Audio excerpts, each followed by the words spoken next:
ini ada Selain basket. yang dart itu, lomba dart. Hari ini lagi ada. Yang pengen Hari kita ini lagi nonton ada itu lomba sebenarnya. dart. Terus juga dia, tapi umumnya di sini ada basket dan juga ice hockey nih. New York Rangers itu salah satu tim legend juga di NHL. Sekarang saat ini lagi bertanding di playoff. Ice hockey di sini juga. Ice hockey di sini juga di dalam. Jadi Madison Square Garden itu bisa diedit dalam kurun waktu 24 jam. Yang tadinya venue konser bisa jadi basket, bisa jadi ice hockey juga. Itu kehebatan. Dan tapi sekarang tuh Iya. season apa berarti? Kalau misalnya summer Juni ini season apa? Biasanya season ice hockey bentar lagi selesai, tapi biasanya kalau di summer gini dia jadi venue konser ataupun venue entertainment lainnya yang ada di yang bisa dimainkan di Madison Square Garden. Jadi guys, biasanya kalau misalnya udah konser atau apapun yang diadain di sini tuh mahal ya, biasanya agak lumayan gitu. Ini pilihan yang lumayan mahal dan menguras dompet dan pikiran. Tapi experience. Ya betul, karena luar biasa sih pengalaman kalau kita nonton langsung di Madison Square Garden ini. Kalau di basket tuh sebutannya kalau salah the Mecca of basketball gitu. Jadi emang orang tuh pengen banget, Kiblatnya banget gitu ya. kiblatnya banget, pengen pertama kali at least sekali dalam hidupnya tuh nonton di sini. pertandingan olahraga di Madison Square Garden. Berarti lo sendiri udah berapa kali nih nonton? Udah baru beberapa kali sih karena mahal. Masih dompet sih. Iya. Kalau misalnya yang di belakang ini nih apa? Dia kantornya gitu. Gue udah pernah masuk juga sih ke kantor ini. Jadi yang kerja di Madison Square Garden ke kantornya di belakang ini. Ada berapa lantai gitu. Karena Madison Square Garden ini sendiri dia emang company gitu. Dan dia membawahi banyak entitas bisnis lainnya juga. Oke, sekarang jam berapa sih? Udah mau jam 1 siang. Berarti waktunya kita buat masuk ya? Yes, udah Kenapa harus tiba-tiba ngantri. rame? Udah gak sabar nih mau nonton darts. Ya udah. Oke guys, dunia kita, our world. My story.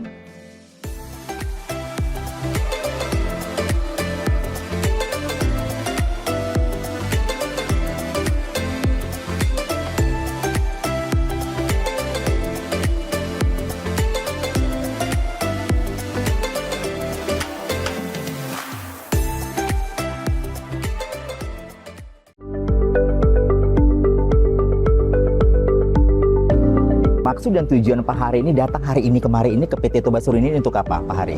Standar mutu ini menjadi adegan penting yang harus kita penuhi sebagai persyaratan ke negara tujuan ekspor. Kategori Giant tuh dia dari bobot 500 gram. Ya.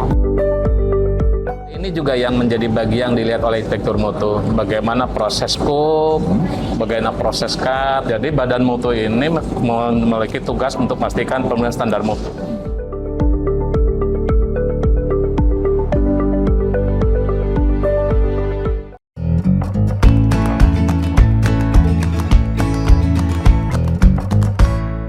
Tahu nggak sih? Mavericks, California. Tempat ini mendapatkan reputasi sebagai salah satu perairan dengan ombak paling mematikan di dunia. Tidak hanya karena ombaknya yang besar, namun juga karena beberapa hal lain yang menyeramkan. Seperti laut di perairan ini yang terkenal sangat dingin. Belum lagi, tempat ini juga merupakan wilayah yang dihuni oleh banyak hiu putih besar. Karena itu, Mavericks tak hanya berbahaya bagi para peselancar yang masih pemula, namun juga bagi mereka yang sudah pro sekalipun. Ombak di wilayah Mavericks terkenal sangat ganas, karena sangat besar dan mampu membuat para peselancar terjebak di dalam air, hingga akhirnya tenggelam.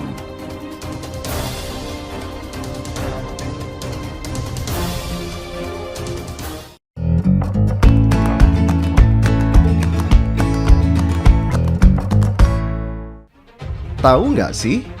Air terjun Victoria. Air terjun yang terletak di Sungai Zambezi, di perbatasan antara Zambia dan Zimbabwe ini, terbilang berbahaya. Air terjun setinggi 400 kaki ini punya jurang yang sangat curam. Salah satu bagian dari air terjun adalah kolam iblis. Para turis bisa berenang di kolam ini sambil menikmati indahnya air terjun Victoria. Namun, mereka hanya diperbolehkan berenang di kolam iblis pada akhir musim panas dan awal musim gugur, ketika ketinggian air cukup rendah. Karena apabila wisatawan datang ke sini tidak punya pengalaman, nyawa mungkin akan jadi taruhannya.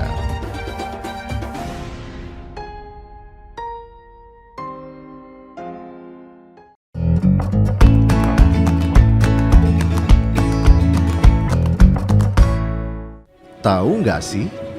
Bikini Atoll. Bikini Atoll merupakan pulau kecil di tengah lautan yang sangat indah. Sekilas, air lautnya terlihat sangat jernih, serta pasir putihnya sangat menawan. Namun, pulau ini pernah menjadi tempat percobaan nuklir, yang membuat Bikini Atoll menjadi tempat sampah radioaktif. Pulau ini akhirnya kosong ditinggal penghuninya, karena besarnya radiasi di sini bisa mengancam wisatawan dan langsung menyebabkan penyakit kanker.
Halo pemirsa Jak TV, senang sekali saya Zaki Yusuf kembali hadir untuk Anda. Tentunya kali ini saya hadir bersama dua narasumber saya yang kali ini kita datang ke PT Toba Surini Industri Tbk untuk melakukan inspeksi tentunya dengan Bapak Insinyur Hari Muryadi SMI selaku Sekretaris Badan dan juga Pengawasan Mutu Hasil Kelautan dan juga Perikanan dan juga Pak Nanang Koswara dari Medan 1 tentunya. Nah, kita akan bertanya dulu ke Pak Hari sebenarnya maksud dan tujuan Pak Hari ini datang hari ini kemarin ini ke PT Toba Surini untuk apa Pak Hari?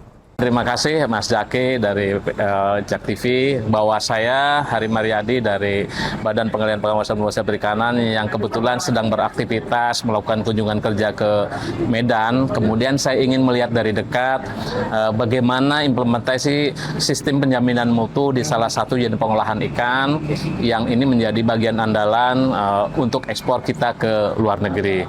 Dan ingin saya menjadi lebih dekat melihat seperti itu. Kemudian saya didampingi oleh Pak Kepala Badan Mutu Hasil Perikanan untuk Provinsi Sumatera Utara, Medan 1, minta ditemenin. Saya ingin melihat dari dekat bagaimana proses penerimaan bahan baku, bagaimana proses penanganan ikan hasil perikanan, bagaimana canningnya, bagaimana pengemasannya, bagaimana implementasi standar mutu di PT Toba Surini Industri Tbk ini. Kita ingin melihat dari dekat, seperti itu tujuan kami. Oke, Pak Hari dan juga Pak Nanda, kita akan masuk ke dalam tentunya. Di dalam juga nanti pemirsa Jak TV Anda bisa saksikan seperti apa prosesnya dan seperti apa juga nanti sehingga nanti Badan Mutu bisa memberikan sertifikasi tentunya bagi para pelaku usaha. Anda tetap bersama kami tentu di Jak TV karena kita akan masuk ke dalam dan kita akan lakukan seperti apa proses dari standar verifikasi atau juga standarisasi kelayakan dari mutu dari PT Toba Surini ini sendiri ya Pak ya. Ikuti kita.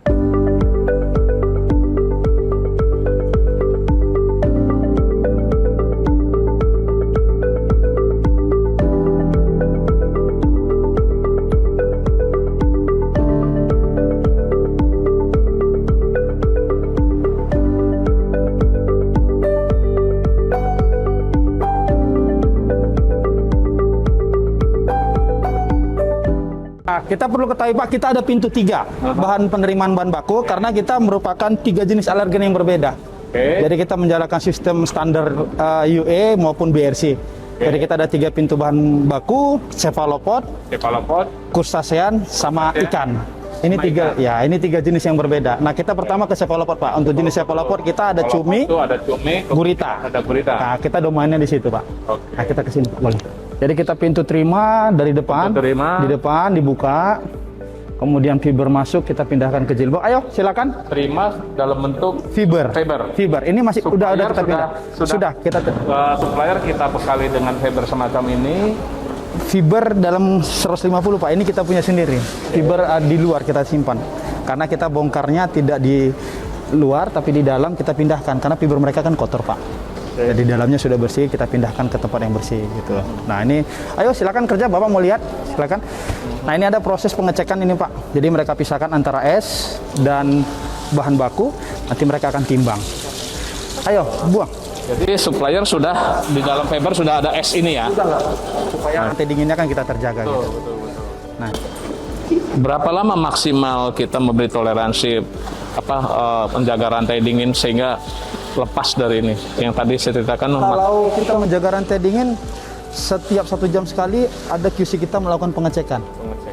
Nah, kalau dia di bawah 4,4 berarti kita masih layak X-nya. Itu 1,4 derajat Celcius Pak. Siap.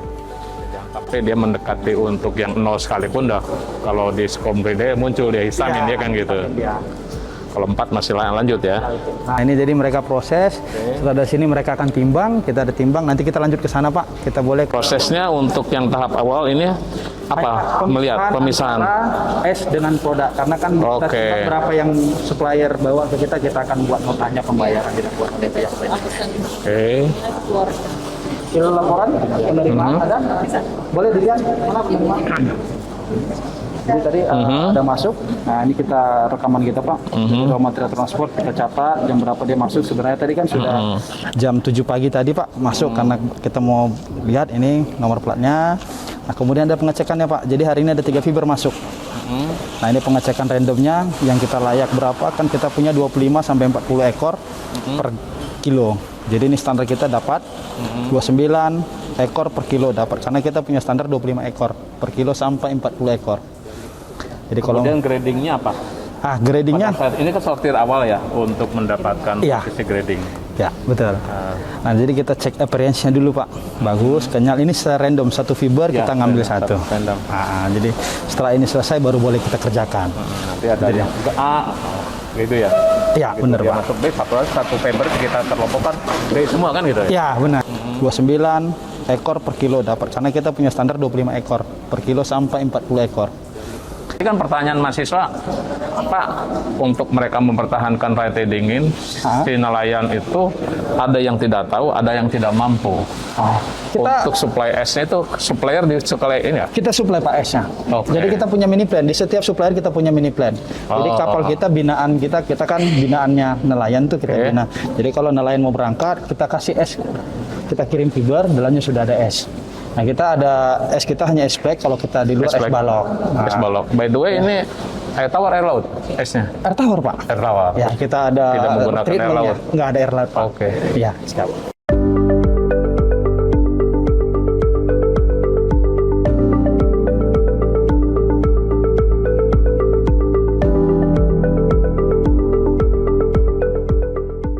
Kembara seorang nomad merentas tanah tinggi bumi Kenyalang.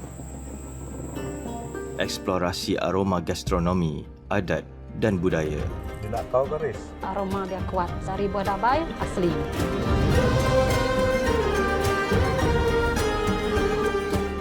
Bersama saya Zaharis Kuzaimah dalam Aroma Puncak Borneo.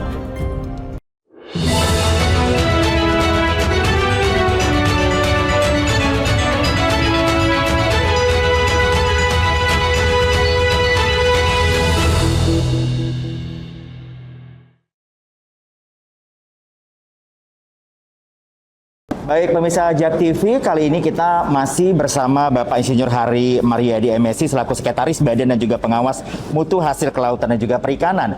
Kali ini Pak Hadi saya ingin tahu juga seperti apa sebenarnya lebih jauh prosesnya sampai kita melakukan pengecekan di PT Toba Surimi Industri TBK kali ini. Ya, terima kasih dari JAK TV. Hari ini saya dari Jakarta ke Medan, mobil khusus visit ke PT Toba Surimi Industries Tbk. Saya didampingi Pak Irsan, kemudian saya juga didampingi oleh Pak Simon selaku Quality Assurance dari PT Toba Surimi. Jadi Badan Pengendalian Pengawasan Mutu Hasil Perikanan dimandatkan oleh pemerintah melalui Menteri Kelautan Perikanan sebagai penjamin mutu hasil kelautan perikanan. Bahwa keseharian kawan-kawan inspektur mutu dari jajaran badan mutu yang ada di Kuala Namu, itu Medan 1, kemudian ada yang di sini di Belawan Medan 2, dan ada juga yang di Tanjung Balai, melakukan aktivitas inspeksi dan surveillance untuk melihat bahwa produk hasil perikanan yang dikelola oleh PT Toba Surimi ini konsisten dalam pemenuhan standar mutu. Standar mutu ini menjadi juga penting yang harus kita penuhi sebagai persyaratan ke negara tujuan ekspor. Ini tadi kita melihat proses bagaimana penanganan komoditi cephalopod, khususnya dari cumi. Kemudian tadi di belakang kita sedang ada proses katit itu melepaskan tentakel, kemudian melepaskan kulit, kemudian dan memastikan gigi tidak ada dan pencernaannya bersih. Dan kalau memang kita mendeklar itu cumi itu betul-betul hanya daging dan sudah kupas, nah itu harus kita lakukan. Nah, tentu saja selain hal fisik, pemenuhan standar mutu untuk memastikan aman dikonsumsi itu menjadi bagian yang harus kita juga bisa lakukan pengecekan. Ini PT Toba Surimi Industri kemudian sudah go internasional, kemudian dari tahun 2022 ya. Jadi ini TBK-nya dan tentu saja kita harus bisa mensupport, mempertahankan bagaimana para pelaku usaha ini untuk tetap berkelanjutan dalam melakukan aktivitas pengolahan produknya, kemudian tetap ekspor. Ini ada kurang lebih 1.200 pegawai di dua tempat. Bisa dibayangkan dengan 1.200 yang ada di sini, berapa supplier juga yang bisa diterima oleh di sini sebagai kemudian supplier. Tentu saja ada juga pelaku usaha penangkap, pelaku usaha pembudidaya, dan ini harus kita support. Baik, Pak Hari, kita mau tahu juga, pemirsa Jak TV harus tahu begitu pentingnya berbicara masalah inspeksi mutu ini sendiri, karena melihat bahwasanya bahan baku ini juga akan dikirim atau diekspor ke negara lain sebenarnya. Dari pemerintah Indonesia sendiri tentunya dari badan dan juga pengawasan mutu hasil kelautan dan juga perikanan, bukan hanya sampai di sini saja sebenarnya proses itu terjadi, Pak Hari. Bisa jelasin lagi nggak, Pak Hari? Ya, bahwa pengakuan pemerintah, pengakuan otoritas kompeten kepada satu unit usaha, dan itu menjadi persyaratan karena tujuan adalah salah satunya dia memiliki sertifikat HACCP. HACCP Amerika Critical Control Line. Untuk mendapatkan HACCP, para inspektur mutu melakukan aktivitas inspeksi, surveillance. Kalau di sini sudah grade A, grade A kami melakukan inspeksi, kemudian surveillance-nya itu setahun 2 kali paling tidak, setahun 2 kali, kemudian melihat konsistensi, bagaimana rantai dingin didapatkan pada saat proses penerimaan bahan baku, kemudian proses pengalihan, kemudian ini pada proses selalu menggunakan rantai dingin, kemudian ada juga nanti pengambilan sampel untuk memastikan tidak ada bahan-bahan konsisten. Jadi selain memang dia melihat ada di dokumennya HACCP yang diterbitkan oleh kompeten, nanti ada juga dokumen penyerta. Itu namanya sertifikat mutu hasil perikanan. Nah, itu untuk menentukan bahwa proses untuk transaksi ini sudah melalui tahap-tahap yang dilalui. Baik, jadi HACCP. Kita harus break dulu, Pak Hari. Kita akan berpindah tempat dulu. Ada yang masih menyaksikan kami dari Jak TV, kami kembali sesaat lagi.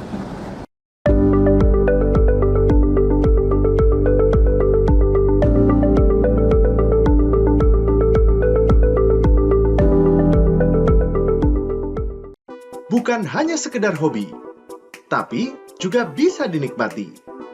Main course, appetizers, hingga pastries. Dan semua jenis hidangan bisa jadi referensi kalian untuk masak di rumah. Ikutin yuk kelas masak. Penasaran nggak gimana cara membuatnya? Jangan kemana-mana, tetap di Cooking Time, everyone can cook.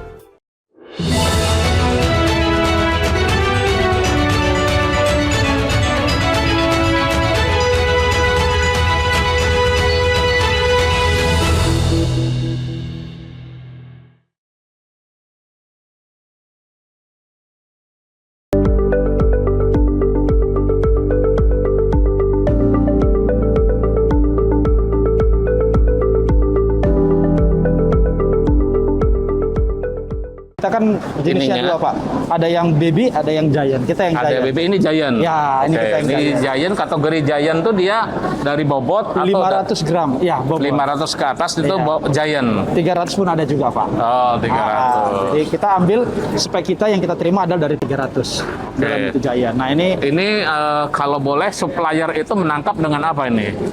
kita supplier pakai ini Pak, pancing. Pancing. Pancing. Nah, jadi nanti itu pemirsa ini bisa melihat kita jelas tipe Headline lah gitu Pak. Ada gurita yang memang kategori giant, kemudian tadi diinformasikan tangkap menggunakan pancing. Jadi tidak menggunakan bahan-bahan berbahaya yang merusak lingkungan maupun ikan itu sendiri. Ya, memang untuk satu sisi untuk sifatnya untuk memaintain dan mengawetkan itu ya. Iya, hanya untuk mempercantik dan tambah rasa aja. Tambah rasa, jadi karena rasa. permintaan buyer minta begitu. Dan kemudian menjadi perhatian juga karena negara tertentu untuk penggunaan salt juga itu ada batasannya. Kemudian kalau 2% tentu saja menjadi bagian yang masuk ke ambang batas karena jangan sampai nanti tidak terkontrol, kemudian akan berdampak di sana terdeteksi, kemudian tidak sesuai, akhirnya menjadi kembali. Baik pemirsa Jak TV, kali ini kita masih berada di PT Toba Surimi Industri dan kita berada di ruangan cooking ya Pak Simon ya. Saya bersama Pak Simon dan juga masih bersama Pak Hari. Saya mau ke Pak Simon dulu Pak Simon. Pak Simon barangkali bisa jelaskan sedikit apa kegiatan yang terjadi di ruangan ini. Baik, terima kasih buat Jak TV. Di sini di belakang kita ada tersedia proses cut cook octopus.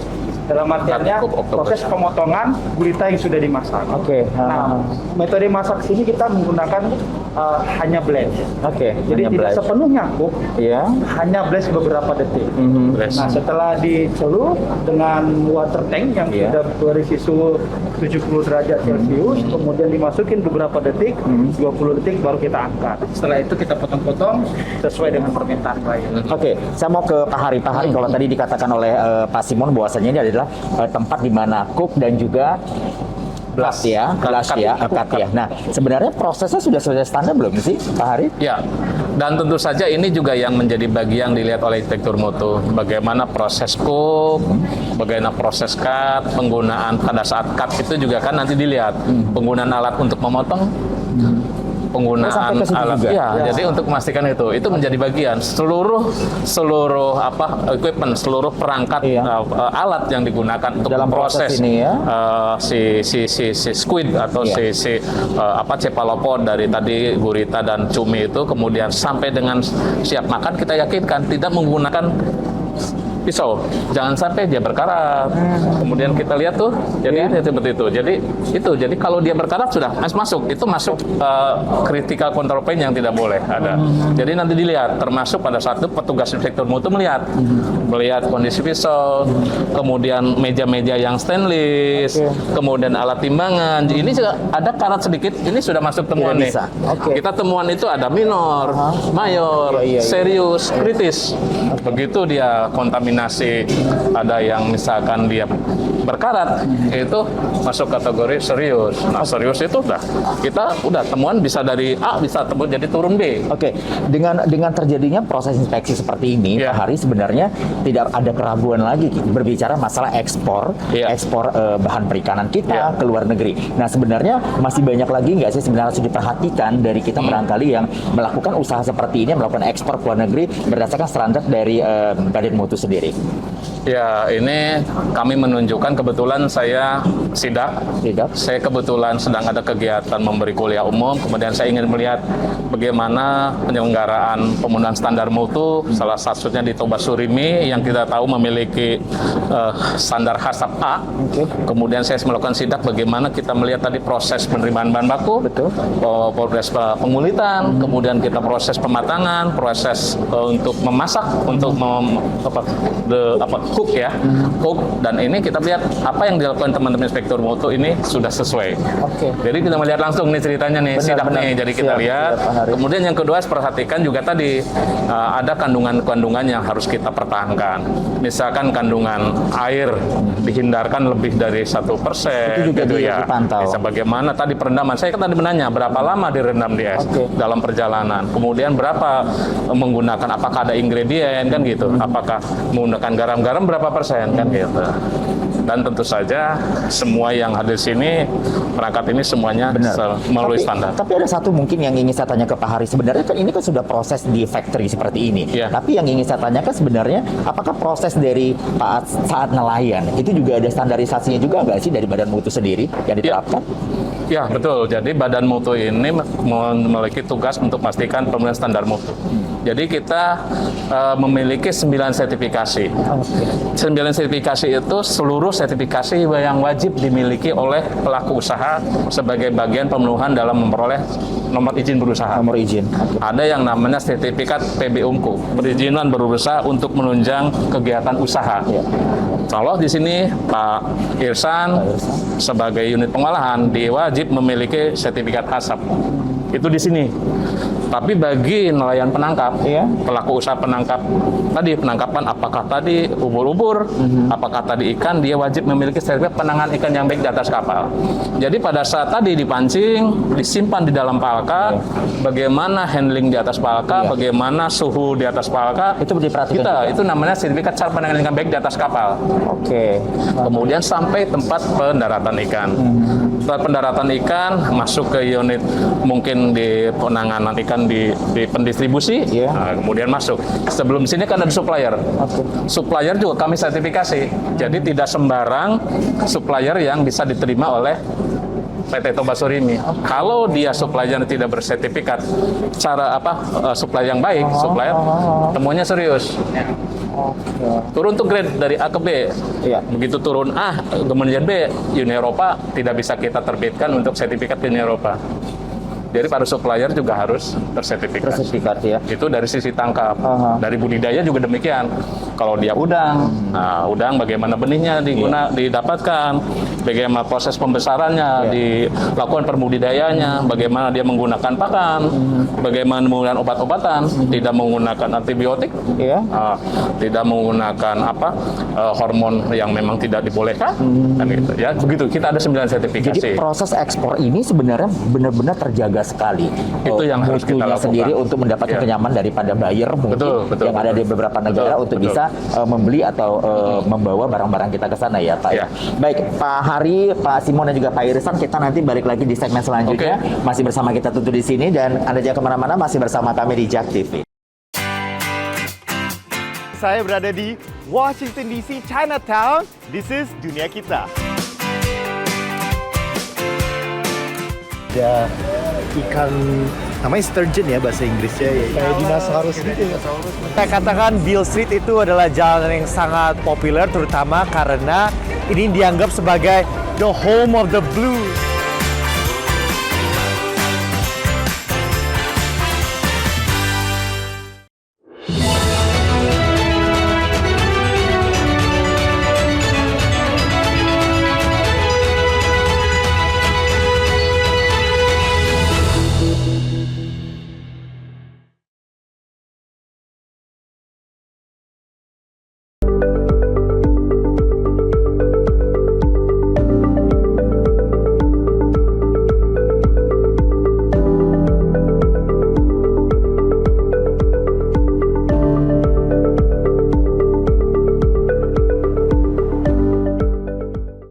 Ini setelah kita pakai tunnel supaya prosesnya lebih cepat tunnel. Ada 3 mesin, ada ABF, ada AKF, ada CPF. Tapi kalau untuk roda ini kita airbrush langsung, contact air freezer sama AKF, individual quick frozen-nya Pak.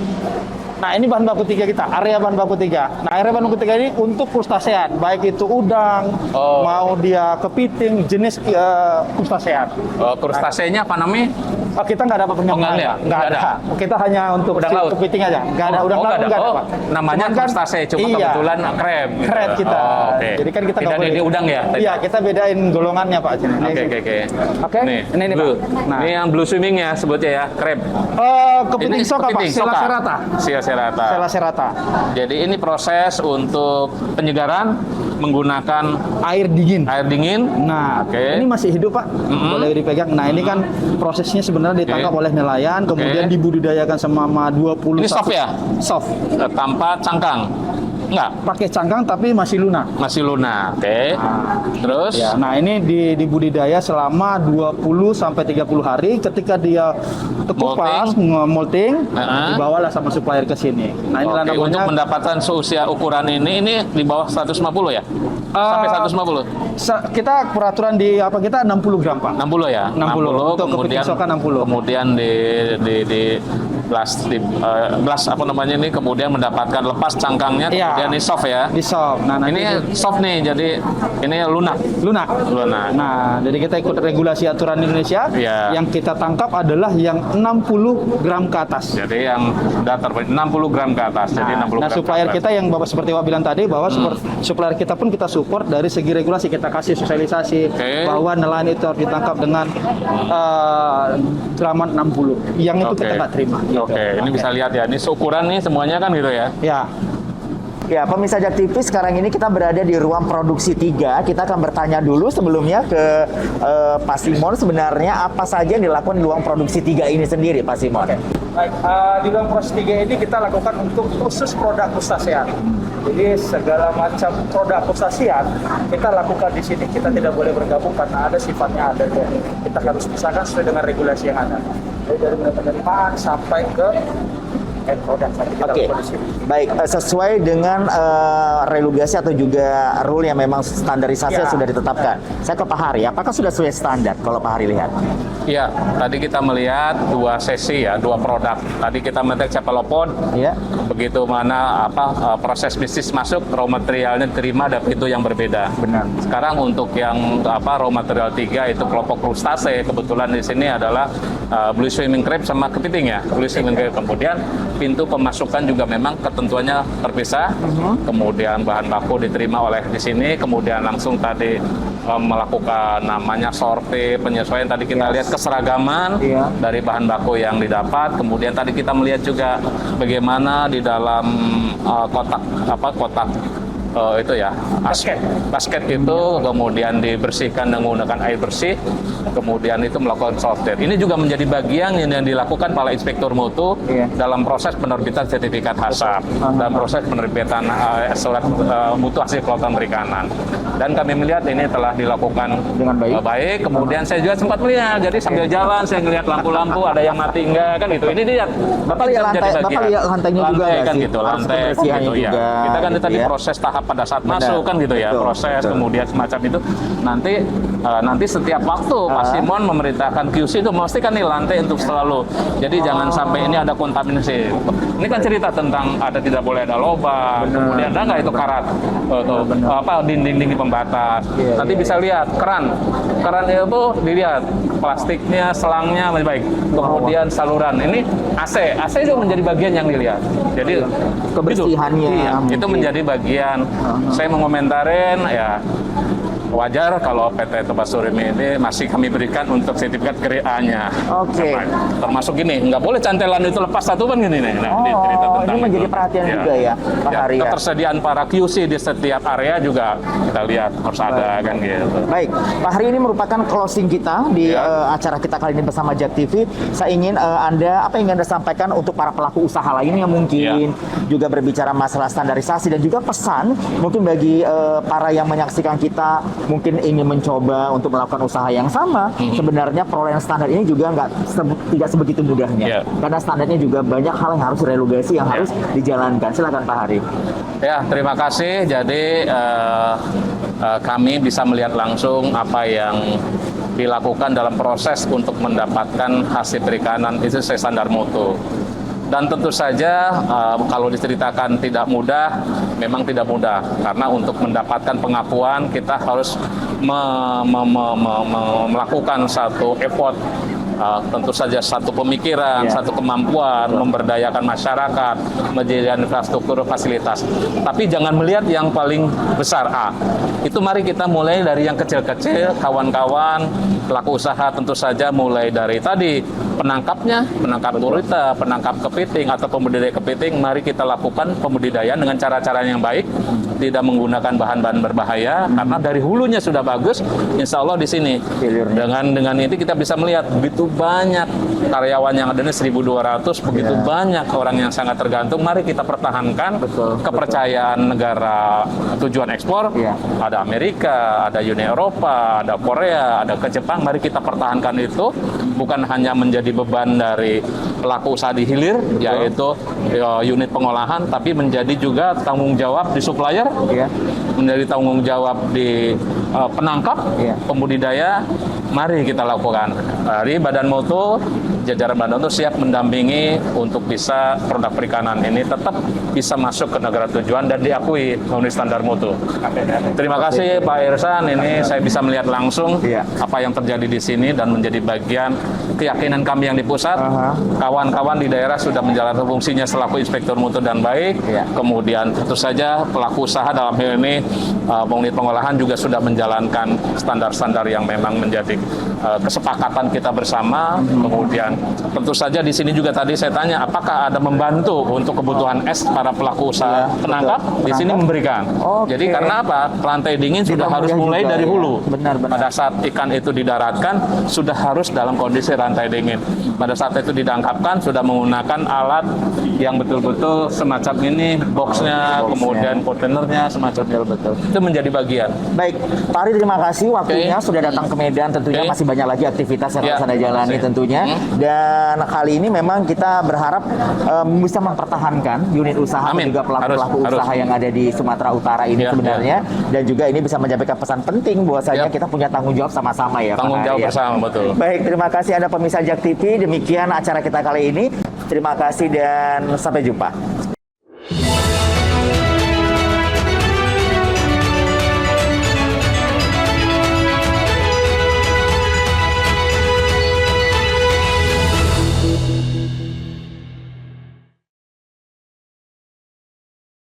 Dan hari ini ada yang spesial bersama dengan Jeng Ana. Metodenya itu kan Jeng Ana peracik herbal seperti jamu-jamu. Kalau wanita yang datang itu kan konsultasi masalah reproduksi, masalah sakit payudara. Herbal ini apakah bisa juga untuk penyakit-penyakit lain selain kewanitaan? Pasien itu yang pasti dikasih tips sehat, sudah dibuktikan sama Jeng Ana sendiri. Selalu Jeng Ana kasih tip itu bilangnya juga sangat bagus.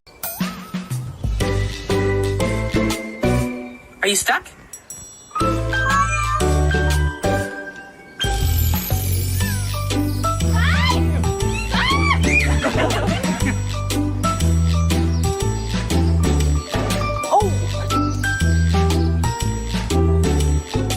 Oh, look at them bonding.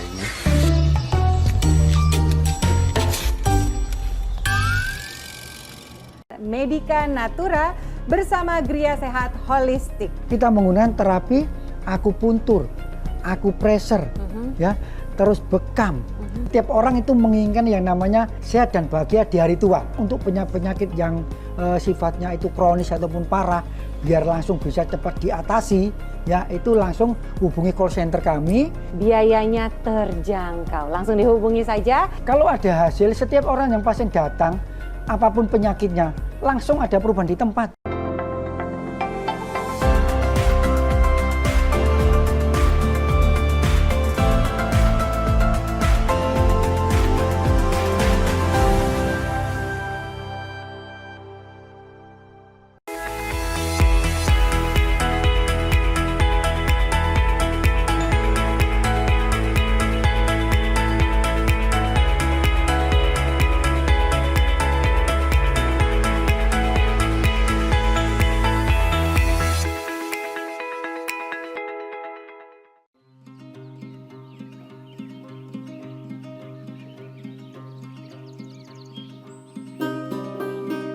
Setelah sekian lama aku tak mengembara, aku kini kembali di jalanan.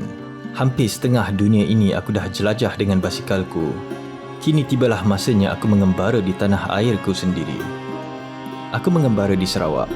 Begitu kagum melihat budaya orang Lun Bawang semasa di Bakalan. Dan kini aku ke destinasi keduaku di Sarawak, iaitu Bario, sebuah lagi kawasan tanah tinggi di Sarawak yang didiami oleh masyarakat Kelabit yang mempunyai budaya yang begitu unik. Kali ini, aku terbang terus ke Bario, tidak sabar untuk menerokai kawasan tanah tinggi ini.